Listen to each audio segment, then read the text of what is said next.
Hey, what's up, my fellow YouTubies? Welcome back to the channel of Mike the Great Studios. As you know, it is the month of October, so I'm in the mood to be spooky. And I thought I would kick off this little Halloween month with a ranking of all four Stranger Things seasons. Try not to get scared off your pants.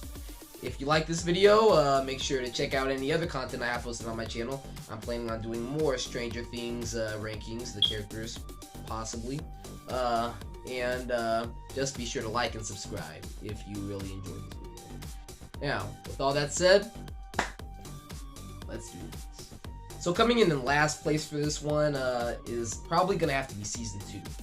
And there's some pretty big reasoning behind that. I mean, it's still pretty good. I mean, the stakes, all four of these seasons have like great high stakes and great development of the characters. When you're talking about this season, there's some great development with that relationship between Eleven and Hopper, where we see Hopper as his father figure, and Eleven finding some secrets behind who her family was, and her getting to meet one of her siblings, her sister, 8. I think was the number.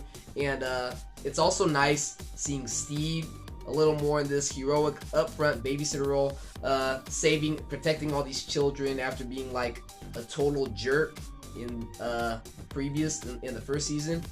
And Max is a fine new character, but this season just had a little bit too much stuff going on and too many uninteresting and unlikable details going on for most of it. I mean, this is probably the season where I would say Mike is the most unlikable. The moment that Max gets into the picture, he's automatically disregarding her from the party. I also didn't really care much for the Nancy and Jonathan stuff. Them going back to like try and get some scoring like some revealing like off of Hawkins' lab. It's just not as interesting as some of the other stuff that we know that's going on. Even Nancy and Jonathan's relationship getting together, it wasn't always just something that interests me. And the whole thing with the Demogorgon dogs and stuff like that. This one for me had the least interesting Demogorgon stuff going on. Like the first, like I would say at least like 3-ish episodes of the series is just investigations during Halloween. We're seeing Rotten Pumpkins and Hopper doing all this investigation stuff. And I think what holds it back the most is that the group dynamics are just missing. Like our characters, like our party's just broken up now. I mean, Mike is on this adventure with Will, helping out Will. Lucas is all over this adventure with Max, and Dustin is on his own thing. So I mean, it didn't seem like our characters were all in the same boat, like together, and it felt like it missed all the group dynamics that were there from the previous season, and the characters aren't as interesting anymore. So I mean, this one still a pretty good season, but not one that I cared about all that much as I went on. Had some of the least interesting details, so it comes in last place for me. Now, coming in third place is the third season, season 3.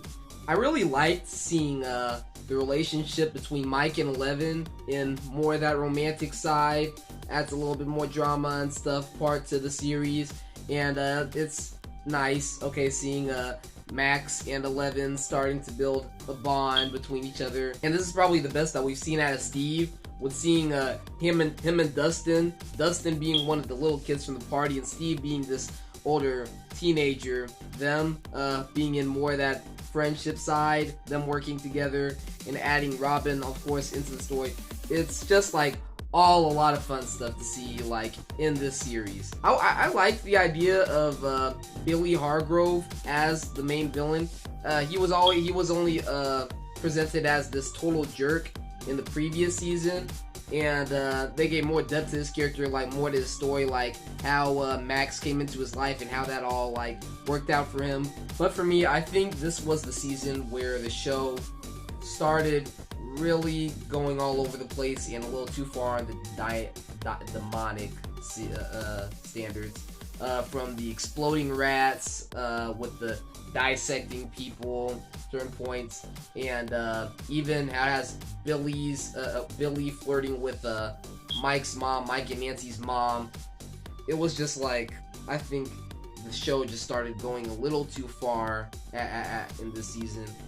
And some of the plot lines that they brought in with the evil Russians and this Russian Terminator guy, it felt a little weird to have that kind of character, villainous esque, in this kind of show. This one also kind of felt like Hopper being the least likable at certain points. Him having issues with that relationship between Mike and Eleven, and all that stuff going on in those first couple of episodes.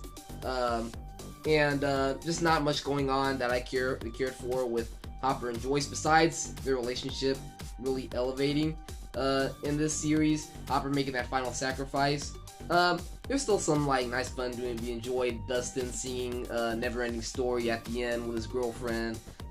Robin was a nice addition to the series, but this one, it felt like it was just getting way too demonic. Now the runner-up on this list is gonna have to be Season 4. Now, I would like to think of this one as the Avengers Infinity War of the Stranger Things series. And what I mean by that is that it is a war in a bunch of these different areas. All of our characters fighting out the same main enemy, but in all these different locations. And those are the stories that really put me into huge excitement. And this is the series that introduced us to the main villain, the one that's been pulling the strings, the one that's been behind all of the chaos that's been going on throughout the entire show. It introduces us to the main villain and gives us his story, Vecna, the big bad of the Stranger Things series. And by making its episodes over hours long, which I didn't like all that much even though, but it was able to give a lot of our characters some more full fleshed out development. For starters, I think that this season improved Max the most. In Season 3, the first 2 seasons, I didn't really like her all that much. It was able to develop more of that stuff between Eleven and Dr. Brenner, actually making Dr. Brenner a character that we see on the safe side. Not that same kind of, he wasn't, now that we know that he wasn't entirely that lunatic that we knew him as in Season 1, they actually showed us why he does the things that he does and like why he is the kind of person that he is. He also got some of these nice fun additions like Argyle and Eddie Munson. Eddie Munson, actually, even though having just being in this one season, just being a character that we care about, a fun guy that we can root for, was just perfect. Even getting more Steve and Dustin comedy stuff. And to top it all off, this one had an amazing third act. This amazing 2-hour epic Stranger Things battle. This season just did it all right. It really elevated up the Stranger Things series. So, it's number 2 on this list. But definitely coming in first place, I just gotta go with Season 1. When I first watched this show a couple years back, I didn't know what it was. I didn't know what everybody was talking about, what made it interesting. And then me and my family decided to watch it, sit down and watch it for the first time. And then when I watched the first episode, I saw the plot line about the missing boy. And I was like, ooh, I wonder where this else is gonna go. And then it was introducing this girl with telekinetic powers, and I'm wondering like, ooh, what is this? I gotta see this, like how this whole thing is gonna turn out. And then as this series kept going, the development that they were doing with the characters, where it was all going with mystery and all that stuff, it was just a show that I could not get up to go to the bathroom and wait to see the next episode. It was that compelling that I just sat down on the couch, watched the entire season, just without any break. That was how compelling, that was how interesting this season was when I first watched it. And it's just a great concept for a TV show. I mean, it's something that you can believe was made in the 1980s. And just like as this concept involving these strange, mysterious flower-shaped monsters and the girl with the telekinesis and these a bunch of these teenagers, these kids, trying to investigate all this, what's happening. It's a bit of a mixture of Goonies, a bit of a mixture of The Thing and all these horror movies and all that. And it just makes for a story that is very enjoyable, very compelling. And also like fantastic characters that it puts us in. Winona Ryder being in the lead role, she could pull off a little concerned mother and do the crazy stuff, be the crazy lady kind of as like a little bit pretty well. Yeah. And I also love David Harbour as Hopper, the sheriff, and of course yeah, of course, obviously talking about 11. Just this nice new fun character. A nice way to like introduce Millie Bobby Brown as this new A-list like teenage actress. It also has a nice cast for the party with Mike, Dustin, and Lucas trying to find their friend, and them being partnered up with this mysterious girl.